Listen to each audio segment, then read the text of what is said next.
नेपाल में Gen Z protest का आज तीसरा दिन है और बॉर्डर पर तनाव है। किस तरह की स्थिति है ये मैं ग्राउंड जीरो से दिखा रही हूँ। इस वक्त मैं पश्चिमी चंपारण के रक्सौल में हूँ और जहाँ मैं इस वक्त खड़ी हूँ ये मैत्री पुल है, नेपाल और भारत के बीच ये मैत्री पुल। और इससे आगे अगर मैं बढ़ूंगी तो आगे नेपाल की सीमा में प्रवेश कर सकती हूँ, जहाँ इस वक्त जाने पर पूरी तरह पाबंदी है। इस तरह पाबंदी की कोई व्यक्ति यहाँ से पैदल भी आगे न जा सकता है, न नेपाल से कोई व्यक्ति इधर आ सकता है। और आज जब प्रोटेस्ट का तीसरा दिन है तो किस तरीके से जो नेपाल बॉर्डर पर रुके हुए हैं वो वहीं हैं, उन्हें इस तरफ नहीं आने दिया जा रहा है। और भारत के लोग जो रक्सौल या आसपास के सटे इलाके में रहते हैं और अपने संबंधियों से अगर मिलने जाना चाहते हैं तो उन्हें भी यहाँ से आगे बढ़ने की पाबंदी पूरी तरह है। और मैं आपको एक बार फिर से तस्वीर दिखा सकूं मेरे सहयोगी शैलेश के कैमरे से कि पूरी तरह इस पुल पर, चूंकि जब प्रोटेस्ट का पहला दिन शुरू हुआ था उस वक्त तक यहाँ आना जाना लोगों का लगा हुआ था, लोग आ जा रहे थे, पैदल तो कम से कम चल पा रहे थे। लेकिन इस वक्त ये स्थिति है कि पूरी तरह सन्नाटा पसरा हुआ आपको नजर आएगा। नेपाल की पुलिस यहाँ नहीं दिख रही है, चूंकि यहाँ भारत का सीमा अभी भी लगता है और दोनों तरफ आपको खेत नजर आएगा। दरअसल नेपाल और भारत के बीच कई इस तरह, खासतौर पर बिहार के उन इलाकों में, बॉर्डर इलाकों में जब आप जाएंगे तो अक्सर लोग आने जाने के लिए पैदल जाते हैं और कोई इस तरह की पाबंदी नहीं लगी होती है।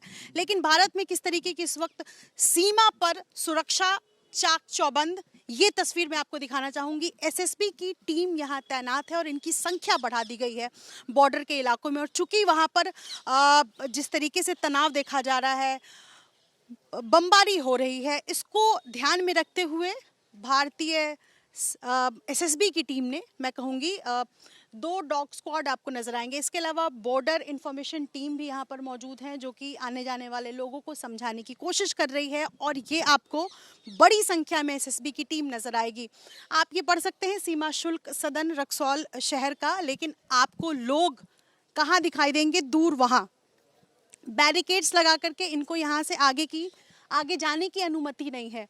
और कुछ दिनों पहले तक यहाँ पर स्थिति, यकीन मानिए, बिल्कुल सामान्य हुआ करता था। मैं कोशिश करूंगी कि उन लोगों तक पहुंच सकूं, बातचीत कर सकूं, क्योंकि अगर हम रक्सौल से सटे हुए इलाके में जाएंगे या सीतामढ़ी के आसपास जहां बॉर्डर सटता है, नेपाल का सरलाही जिला लगता है, या इस तरीके के सटे हुए जिलों में जाएंगे तो आपको लोग बड़ी संख्या में दिखेंगे जो सामान लेकर के हर दिन की तरह आना जाना करते हैं, जिनका उस तरफ घर है या रिश्तेदार रहते हैं। अब देखिए यहाँ 2 शख्स मुझे नजर आ रहे हैं। कहाँ से आए हैं आप लोग? हम बेंगलोर से आ रहे हैं। बेंगलोर से। आप कहाँ से आ रहे हैं? बेंगलोर से। और जाना कहाँ है? उस तरफ हमारे पिताजी एडमिट हैं नारायणी में। अच्छा। सीरियस पोजीशन है। मिलने जाना, देखने के लिए बेंगलोर, वहाँ पढ़ते हैं तो वहाँ से आए। बेंगलोर में पढ़ाई करते हैं, रहने वाले नेपाल के? नेपाल के। हाँ। तो हाँ। पिताजी किस जिले में रहते हैं? ये वहाँ घंटा घर के आगे। टाइम नहीं है, हम लोग निकालना है, ठीक है। फिर हम बाद में अपने कोई बात नहीं। तो आपको लगता है कि जाने देगी? आप यहाँ तक तो पहुँच गए। नागरिकता है तो फिर क्यों नहीं जाने देंगे लोग? चलिए देखें जरा। ठीक है, तो हमारी भी यही होगी कि आपको यहाँ से जाने दे आगे पुलिस, एसएसबी की टीम। और ये देखिए 2 शख्स मुझे नजर आ रहे हैं, चूंकि इनके पिताजी बीमार हैं और ये इनको एसएसबी की टीम समझाने की कोशिश कर रही है। जो हालात हैं, जो नेपाल में इस वक्त स्थिति है, सिचुएशन कंट्रोल से बाहर है और ऐसे में इनको यहाँ से एसएसबी की टीम समझाने की कोशिश कर रही है। एकदम जाने के लिए अभी थोड़ा 1-2 घंटा रुक जाओ, उसके बाद कुछ सामान्य स्थिति होगी, उसके बाद छोड़ दिया जाएगा। अरे भैया आ गए यहाँ पे लेने के लिए और फिर नहीं जाने देंगे, अभी मना है। अब वो प्रशासन मना करके गया है नेपाल वाला, तो इसलिए आपको नहीं जाने देंगे। ज़्यादा जाओ, आप जाओ प्लीज़ उधर, देखो सारे लोग आए। 1-2 घंटे बाद जैसे सामान्य स्थिति होगी आपको बड़ी संख्या में लोग नजर आएंगे। अगर मैं आपको इस हिस्से तक लेकर चलूं तो यहाँ आपको कई ऐसे लोग नजर आएंगे जिनके हाथों में बैग है, झोला है। और देखिए इनका बैग देख के आपको लगेगा कि 2-4 दिन के लिए ये नेपाल से भारत आए होंगे और फिर वापस जाना चाह रहे हैं। लेकिन अचानक इस तरीके की स्थिति आ गई कि पैदल जाने पर पाबंदी है। कहाँ से आए हैं आप? हम लोग नेपाल से रहने वाले जी। हैं। आप लोग सब नेपाल के रहने वाले हैं? जी जी जी। आप भी? जी, तो हम रक्सौल का है, जो देखाना है, दवाई उड़ा गया है, काले फिर के गए हैं। अभी वापस गए? जी। कैसे जाए? तो एक सेकंड आ रही हूँ। तो आप अस्पताल आपका नेपाल में? जी हाँ, वही जाके इलाज चल रहा है। नेपाल? जी जी। और रहने वाली कहाँ की हैं आप? रोने रक्सौल का है जी। लेकिन अब दवा लेकर के वापस जा रही हैं तो पुलिस नहीं जाने दे रही है। हाँ, दवा तो ले है और दवा उड़ा गया है।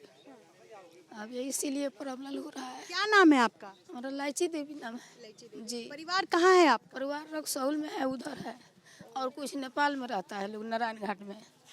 हमारा हस्बैंड नेपाल में रहता है और हम जी बीमारी है हमारा, इसीलिए दिक्कत हो रहा है। साल भर से खांसी है, छूट नहीं रहा है, इसी का इलाज चल रहा है। अब काले क्या करना है? नहीं कोई जाने तो जाने से क्या फायदा? हाँ, मजबूरी तो है, तो नहीं तो नहीं जाने देगा, हैं? कैसे जाएगी? आप कहाँ से आए हैं? कहाँ हैं आपके पेरेंट्स? कहाँ हैं घर वाले? आपके साथ है? जी हम यहाँ पर के साथ हैं। आप लोग के साथ है? वही जो दिखाना जाए। डॉक्टर से दिखाने कोई अस्पताल है क्या बड़ा यहाँ? हाँ आँख के आँख का अस्पताल है, जाने नहीं मिल रहा है। ना यहाँ आए तब पता है सेल है बॉर्डर है दे पर्ची ले ला बानी सर है जरा ये आपको मैं पर्ची दिखा रही हूँ, ये देखिए जरा, ये इस तरीके की स्थिति है। बीरगंज नेपाल का ये कागज है, केडिया आई हॉस्पिटल। ये बागर यादव हैं जो कि अपना कागज लेकर आए हैं और कंसल्टिंग फीस इनका लगा हुआ, मतलब ये अस्पताल जाना चाह रहे हैं आंख दिखाने के लिए। ये दूसरे पेशेंट की तस्वीर का ये प्रिस्क्रिप्शन है और ये भी आंख दिखाने के लिए जाना चाह रहे हैं। इनका आज ऑपरेशन होना है, सर्जरी होनी है, लेकिन उसके बावजूद इनको जाने नहीं दिया जा रहा है क्योंकि जिस तरीके की स्थिति है, जाहिर सी बात है वहाँ कंप्लीटली बैन है लोगों के आने जाने पर। और यहाँ भी एसएसबी की टीम जो यहाँ तैनात है, जवान जो हमारे तैनात है बॉर्डर इलाकों में, वो जाने से सख्त मना कर रहे हैं और यही वजह है कि पैदल आने जाने पर भी पाबंदी है। ये आपका कागज है, ये स्थिति है। अब चूंकि जो इमरजेंसी के लिए अर्जेंट बेसिस पे जो जाना चाह रहे हैं, उनकी भी कोशिश है कि हम पैदल चले जाएं, कोई और साधन मिल जाए उससे चले जाए, लेकिन यहाँ सिर्फ मना किया नहीं जा रहा है, बल्कि अगर आप नेपाल के बॉर्डर, नेपाल के इलाके में पहुँच भी जाते हैं किसी तरह मान लीजिए, तो भी वहाँ से आपको वापस भेज दिया जाएगा क्योंकि स्थिति बेहद खराब है। और कौन लोग हैं? सब। हाँ सर। आमतौर पर इस तरह तो नहीं होता था पहले? ना होता था ना सुनी है क्या हो रहा है नेपाल में? नहीं हमने के पता नहीं ना सुन लिया कि ना? सुननी है सर, सुननी है सर। नेपाल सेल है ऐसा ऐसा बकारना से सेल बा यहाँ का पता हमने के चलल है ना, तो हमने के घरे जानकारी है तो हमने के ना चल रहती। टीवी भी ना देखनी? ना टीवी और नहीं देखने है। क्या नाम है आपका? राबड़ी देवी। आपका? लालपरी देवी। लालपरी देवी। आप भी इलाज कराने गए? चलिए, हाथ में पैसा वैसा लेकर ये देखिए जरा, ये स्थिति है। अयोध्या से दवा लेके आ रहे हैं, नेपाल जाना है, कल परसों गए थे, आज जी नहीं जाने दिया? नहीं जाने दिया गया। क्या करेंगे अब? अब क्या करेंगे, अब क्या करेंगे, प्रशासन उसके हिसाब से चला जाएगा। तो आप लोगों ने इससे पहले सुना था कि इस तरीके की स्थिति हो जाएगी? ना सुना तो नहीं थे, अभी हो गए। आप लोगों को पता है कि नेपाल में क्या हो रहा है? चलिए ये बता दीजिए। नहीं हमको मालूम नहीं पन्ना। सामान लेके पहुंची हुई है, कुछ नहीं पता है वहाँ के बारे में? वहाँ स्थिति खराब है, संसद भवन तक वहाँ का जला दिया गया है। ऐसी स्थिति में जाना चाहेंगी? हाँ। लौट के जाना पड़ेगा आप लोगों को। हाँ तो लौट के जाएंगे, क्या करेंगे, नहीं जान देंगे तो क्या करेंगे, जाना पड़ेगा लौट कर। आप कहाँ से आए सर बैग वैग लेकर? अरे मैं ग्वालियर ग्वालियर से? जी अपना घर है बीरगंज में मेरा अपना घर है। सिस्टर को हम लेने आ रहे हैं, सर नहीं जाने दे रहे, बोले कि नहीं जाने देंगे हम। अब हम लोग यहाँ पर कहाँ रहेंगे? बॉर्डर पर कहाँ रहेंगे? निकले कैसे थे, आए कैसे थे वहाँ? वो अथी फोर्स आने दिया, बीएसएफ आने दिया, बोला कि ठीक है जाइए आप लेके आइए। करते हैं वहीं पर है, बॉर्डर पर ही है। हम बीरगंज कस्टम में अपना हैं, जाने दिया लोग, बोला कि ठीक है आप जाइए। उसके बाद हम नहीं जाने दे रहे हैं, लोग बोले कि नहीं जाने देंगे। उस समय तो उसी समय मना करते हैं कि नहीं जाएंगे, हम नहीं जाने देंगे, आने देंगे हम। उसी समय नहीं जाते हम दोस्त को बोल करके कहीं रिसीव करवा लेते हैं। कुछ लोग हैं जो बिहार के रक्सौल बॉर्डर पर मौजूद हैं और यहाँ से आगे नेपाल का जो जिला लगता है, परसा जिला लगता है नेपाल का। परसा जी, परसा जिला लोग जाना चाह रहे हैं और वहाँ अलग अलग तरह के काम, जाहिर सी बात है चूंकि बॉर्डर इलाके में अगर आप इस आसपास में या नेपाल को समझते होंगे तो बॉर्डर इलाकों में जाने में उतनी दिक्कतें नहीं होती हैं। और ऐसे में अब बीते दिन से जिस तरीके का सिचुएशन वहाँ है कंट्रोल से बाहर का, अब लोगों को दिक्कत हो रही है और ये दिक्कत है कि इससे आगे जाने की सख्त मनाही है।